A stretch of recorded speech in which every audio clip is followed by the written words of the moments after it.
हम मिट नहीं गए, ये उसकी महाकरुणा का फल है, क्योंकि उसकी दया अमर है। परमेश्वर का धन्यवाद हो कि परमेश्वर ने एक और मौका हमारे जीवन में दिया कि हम परमेश्वर की स्तुति और आराधना कर सके और उसकी उस सामर्थ्य उपस्थिति का हमारे मध्य में आनंद उठा सके। आइए अपनी आंखों को बंद करें और परमेश्वर से प्रार्थना करें।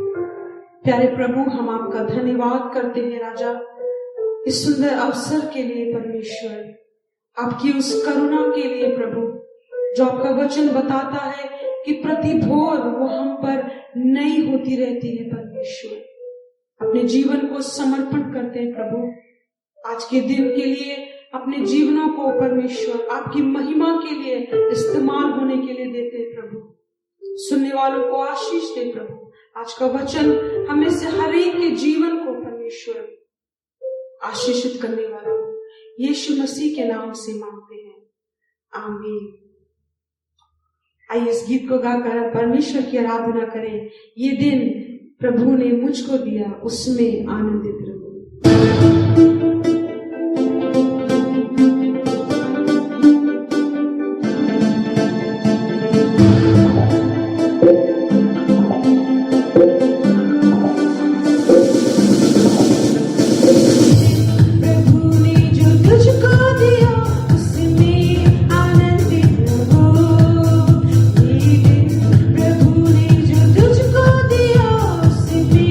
आनंदित रहो।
सीखी। परमेश्वर के पवित्र नाम को महिमा मिले।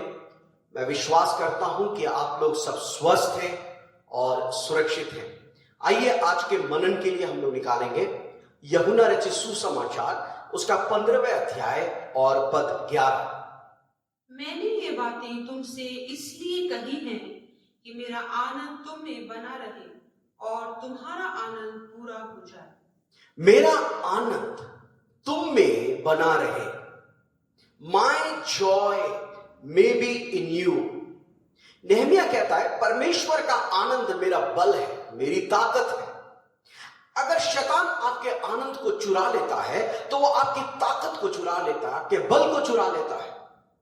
दाऊद अपने एक भजन में एक खूबसूरत प्रार्थना का उल्लेखन करता है, भजन 51 और उसके 12वें पद में, और इस प्रकार से कहता है, अपने किए हुए उद्धार का आनंद मुझे फिर से दे। Restore to me the joy of your salvation.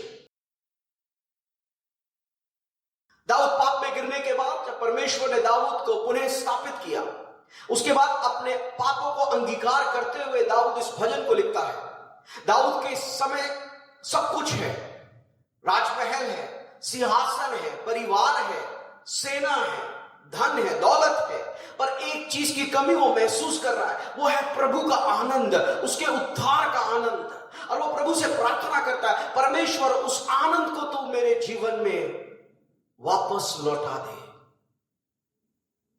ये अद्भुत है प्रभु का आनंद। और यूहन्ना उसके 15वें अध्याय और उसके 11वें पद में प्रभु कहता है, मेरा आनंद तुम में बना रहे। इब्रानियों की पत्री उसके 1 अध्याय उसके 9वें पद में इस प्रकार से लिखा है, परमेश्वर ने प्रभु यीशु मसीह को आनंद के तेल से अभिषेक किया। अर्थात यीशु मसीह आनंद से परिपूर्ण थे, भरे हुए थे। वो आनंद उनके जीवन से छलकता था। संसार का आनंद और परमेश्वर के आनंद में फर्क है। संसार का आनंद व्यक्तियों, परिस्थितियों और वस्तुओं पर निर्भर है,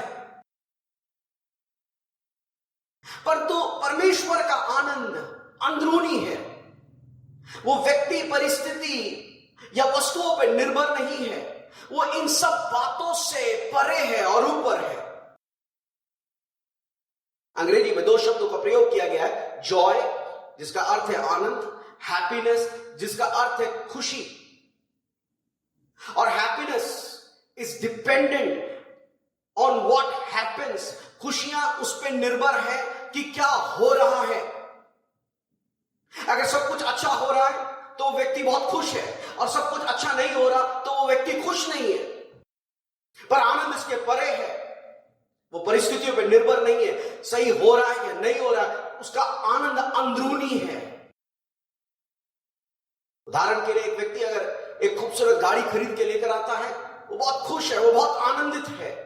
अचानक से उस गाड़ी में स्क्रैच लग जाता है, क्षण भर में ही उसके आनंद में भी, उसकी खुशियों में भी स्क्रैच लग जाता है।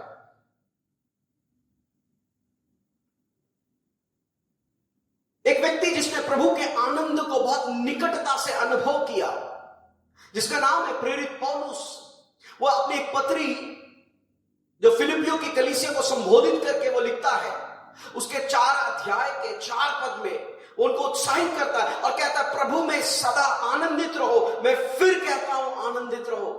ऐसा नहीं कि पौलुस एक आरामदायक कुर्सी में बैठकर इस बात को कह रहा है, ये खूबसूरत बगीचे में बैठ के इस बात को कह रहा है। पौलुस इस समय कारागृह में है, जेल में है, और वहां पर बैठ के न केवल उस आनंद में जी रहा है, पर कलीसिया को प्रोत्साहित कर रहा है कि तुम प्रभु में सदा आनंदित रहो। उसकी परिस्थिति ने उसके आनंद को नहीं चुराया, उसकी परिस्थिति ने उसके आनंद को कमजोर नहीं किया। उन हालातों में भी वो आनंद को अनुभव कर पा रहा है। आनंद का अर्थ यह नहीं कि आपके जीवन के सारे कष्ट दूर हो जाएंगे, आपके जीवन के सारे क्लेश दूर हो जाएंगे, पर प्रभु का आनंद आपको उन कष्टों को सहने का और उन कष्टों का सामना करने का साहस और हिम्मत देता है।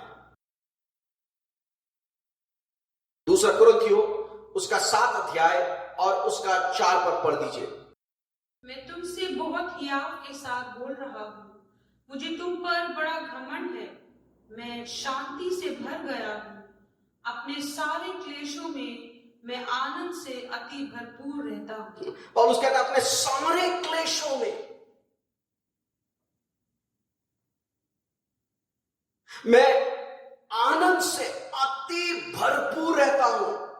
पौलुस के जीवनों में अनेकों क्लेश थे, क्लेशों की कमियां नहीं थी उसके जीवन में, पर फिर भी वो कहता है मैं आनंद से भरा रहता हूं। ये क्लेश मेरे आनंद को चुरा नहीं पाते। आपको याद होगा वो घटना जब पौलुस और सिलास को सुसमाचार के कारण बंदी गृह में डाला गया और बाइबल में लिखा उनको बेथें लगाई गई, उनके हाथ और पांव बांध दिए गए, पर मध्यरात्रि में वो प्रभु की महिमा के लिए गीतों को गाने लगे, भजनों को गाने लगे, प्रार्थनाएं करने लगे और अन्य कैदी सुन रहे थे। हर एक ये कार्य को नहीं कर सकता, ये कार्य वही कर सकता जिसके अंदर एक अद्भुत आनंद हो। और आपको मालूम उसका परिणाम क्या हुआ? परमेश्वर ने बंदी गृह को हिला डाला। जो लोग बंधुआई में थे वो आजाद हो गए। जेलर और उसका पूरा परिवार उद्धार के अनुभव में आ गया, क्योंकि पौलुस और सिलास के अंदर प्रभु का आनंद काम कर रहा था। इस आनंद को मैं और आप कैसे प्राप्त कर सकते हैं? इस आनंद को हम कैसे अनुभव कर सकते हैं? जिस संसार में हम लोग जी रहे मेरे प्रियो, ये एक अस्थाई संसार है और धीरे धीरे चीजें हमसे अलग होती जा रही है। और जैसे जैसे चीजें अलग होती जा रही है, हमारा आनंद भी, हमारी खुशियां भी कम होती जा रही है। और ऐसे समय में हमें प्रभु के आनंद की बड़ी आवश्यकता है। जो परिस्थिति, व्यक्ति, वस्तुओं के से परे है और हर हालत में हमें आनंदित बना के रखता है। मैं चाहूंगा फिर से उसको पढ़ने के लिए, यूहन्ना उसका 15वें अध्याय और उसका 11वां पद। मैंने ये बातें तुमसे इसलिए कही हैं कि मेरा आनंद तुम में बना रहे। मैंने ये बातें तुमसे इसीलिए कही हैं कि मेरा आनंद तुम में बना रहे। आनंद तुम में बने रहने के लिए मैंने कुछ बातें तुमसे कही हैं। क्या बातें कही हैं? आपको उसके ऊपर के पदों को ध्यान से पढ़ने की जरूरत है। यूहन्ना 15वें अध्याय 1 से लेकर 10 तक जब आप वहां पर पढ़ते हैं तो एक खूबसूरत विवरण प्रभु यीशु मसीह बताते हैं। और यीशु मसीह कहते हैं मैं सच्ची दाखलता हूं और तुम डालियां हो। और जब तक ये डालियां दाखलता से जुड़ी रहती हैं, ये बहुत सा फल लाती हैं। और अगर ये डालियां दाखलता से हट जाती हैं तो किसी काम की नहीं, सिर्फ इनको जलाया जाता है। इन बातों से प्रभु यीशु मसीह आपको और मेरे को क्या सिखाना चाहते हैं? इन बातों से मैं अपने जीवन में आनंद को किस प्रकार से प्राप्त कर सकता हूं? ध्यान से पढ़ेंगे। पहली बात, उसके 4 पद को, तुम मुझ में बने रहो और मैं तुम में। जैसे डाली यदि दाखलता में बनी ना रहे तो अपने आप से नहीं फल सकती, वैसे ही तुम भी यदि मुझ में बने ना रहो तो नहीं फल सकते। पहली बात जो प्रभु आपको सिखा रहे हैं वो एक आज्ञा है और एक समर्पण के लिए एक बुलाहट है। अगर आप प्रभु के आनंद को अपने जीवन में अनुभव करना चाहते हैं तो आपके जीवन में एक समर्पण का जीवन होना बहुत जरूरी है। जैसे मैंने बताया वो दाखलता है और आप डालियां हैं। आप उससे अलग होकर कभी फल नहीं ला सकते। और प्रभु यहां पर क्या कह रहा है पद 4 में कि तुम मुझ में बने रहो। यह आज्ञा है, अर्थात तुम अपने आप को समर्पित करो, हर प्रयास करो, हर कीमत चुकाओ कि तुम प्रभु में, यीशु में बने रहो। क्या वो चीजें हैं जो आपको प्रभु यीशु से अलग करती हैं? कौन सा ऐसा स्वभाव, कौन सा ऐसा लत, कौन सी ऐसी आदतें, कौन सी ऐसी इच्छाएं हैं जो आप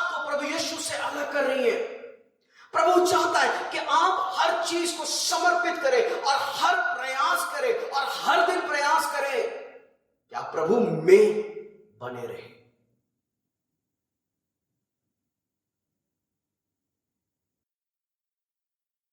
जब हम प्रभु में बने नहीं रहते, हम उस आनंद को नहीं अनुभव कर पाते। तो पहली बात, समर्पण, आ लाइफ ऑफ सरेंडर, एक निर्णय जहां पर आप इस बात को कह रहे हैं, हर कीमत में मैं प्रभु में बना रहूंगा। दूसरी बात, निर्भरता, डिपेंडेंस। उसके पद 5 को पढ़ दीजिए। मैं दाखलता हूँ, तुम डालियां हो। जो मुझ में बना रहता है और मैं उसमें, वह बहुत सफल फलता है, क्योंकि मुझसे अलग होकर तुम कुछ भी नहीं कर सकते। दूसरी बात, अगर आप प्रभु के आनंद को अपने जीवन में अनुभव करना चाहते हैं, तो आपको हर क्षण और हर परिस्थिति में प्रभु पर निर्भर होना चाहिए। Depending upon God. आप प्रभु से अलग होकर कुछ नहीं कर सकते। आप कहेंगे नहीं, मैं बहुत कुछ कर सकता हूं प्रभु से अलग होकर, पर आप उस आनंद को प्राप्त नहीं कर सकते जो प्रभु आपको देता है। मुझे लगता है इसमें कॉमन सेंस की आवश्यकता है कि एक दाखलता है और आप डालियां हैं, और डाली दाखलता के बिना कुछ नहीं कर सकता। ऐसे आप भी प्रभु के बिना कुछ नहीं कर सकते। सुलेमान ने बहुत कुछ करने का प्रयास किया, पर अंत में आकर वो एक ही बात तो बोलता है, सब कुछ व्यर्थ है, सब कुछ व्यर्थ है, सब कुछ व्यर्थ है। पर आप जब प्रभु में निर्भर होना शुरू हो जाते हैं मेरे प्रियो, आपके जीवन में कुछ भी व्यर्थ नहीं होगा, आपके जीवन में कुछ भी मूर्खता नहीं होगी। आप हर एक निर्णय लेकर आनंद मनाएंगे, हर एक निर्णय का परिणाम देकर आप आनंद मनाएंगे। Getting dependent upon God. जिस प्रकार से हम इस संसार में जी रहे हैं और जिस प्रकार से हम इस संसार के हालत को देख रहे हैं मेरे प्रियो, प्रभु की आवश्यकता बहुत ज्यादा बढ़ चुकी है। हमें और प्रभु की जरूरत है, और हम एक निर्णय ले कि मैं प्रभु पर निर्भर हूंगा। तीसरी बात, उसका 9वां पद, जैसे पिता ने मुझसे प्रेम रखा, जैसे पिता ने मुझसे प्रेम रखा, वैसे ही मैंने तुमसे प्रेम रखा, वैसे ही मैंने तुमसे प्रेम रखा। मेरे प्रेम में बने रहो। तो मेरे प्रेम में क्या करो? बने रहो। Abide in my love. आप अनुमति दो प्रभु को कि वो आपको बहुतायत से प्रेम करे। प्रभु आपसे बहुत प्यार करता है, ये सुनने में अच्छा लगता है, पर मेरे प्रिय, इसको अपने जीवन की एक वास्तविकता बना लीजिए और प्रभु के प्रेम में अपने आप को सुरक्षित करना शुरू कर दीजिए। इससे अधिक किसी ने आपसे प्रेम नहीं किया जितना प्रभु ने आपसे प्रेम किया। उसने इतना प्रेम किया कि अपने इकलौते पुत्र को आपके लिए दे दिया। यीशु ने आपसे इतना प्रेम किया कि उसने अपने आप को आपके लिए दे दिया, और उसके प्रेम में बने रहिए। आप उसके प्रेम में कैसे बने रह सकते हैं? उसका 10वां पद, यदि तुम मेरी आज्ञाओं को मानोगे, यदि तुम मेरी आज्ञाओं को मानोगे, तो मेरे प्रेम में बने रहोगे, तो मेरे प्रेम में बने रहोगे, जैसा कि मैंने अपने पिता की आज्ञाओं, जैसा कि मैंने अपने पिता की आज्ञाओं को माना है और उससे प्रेम में बना रहता, और उसके प्रेम में बना रहता हूं। प्रभु बता रहा है कैसे तुम मेरे प्रेम में बने रह सकते हो। वो कह रहा है कि परमेश्वर के अर्थात यीशु की आज्ञाओं को मानकर, जिस प्रकार से यीशु ने पिता की आज्ञाओं को मानकर वो पिता के प्रेम में बना रहा, उसी प्रकार से आप भी यीशु की आज्ञाओं को मानकर यीशु के प्रेम में बने रहे। और उसके बाद 11वें पद में बोलता है, ये बातें मैंने इसीलिए लिखी कि मेरा आनंद तुम में बना रहे। अगर आप प्रभु के आनंद को अपने जीवन में अनुभव करना चाहते हैं, प्रभु में बने रहने के लिए समर्पण करें। अगर आप प्रभु के आनंद को अपने जीवन में अनुभव करना चाहते हैं तो प्रभु पर निर्भर होना सीख लें। अगर आप प्रभु के आनंद को अपने जीवन में अनुभव करना चाहते हैं तो प्रभु के प्रेम में बने रहें, उसकी आज्ञाओं का पालन करें। मेरे प्रियो, आप एक अलग अनुभव में जीना शुरू कर देंगे और आपका आनंद पूरा हो जाएगा। मैं विश्वास करता हूं इस वचनों के द्वारा प्रभु ने आपको आशीष दी है। आइए एक क्षण के लिए अपनी आंखों को बंद करें, प्रार्थना में हम प्रभु को देखें। जीवित महान अनुग्रहकारी पिता परमेश्वर, हम धन्यवाद देते हैं इस सुंदर समय के लिए जो आपने हमारे जीवन में दिया, कि हम इस रीति से आपके चरणों में बैठ सके। खुदावंद, इस संसार में बहुत सारे क्लेश और दुख हैं।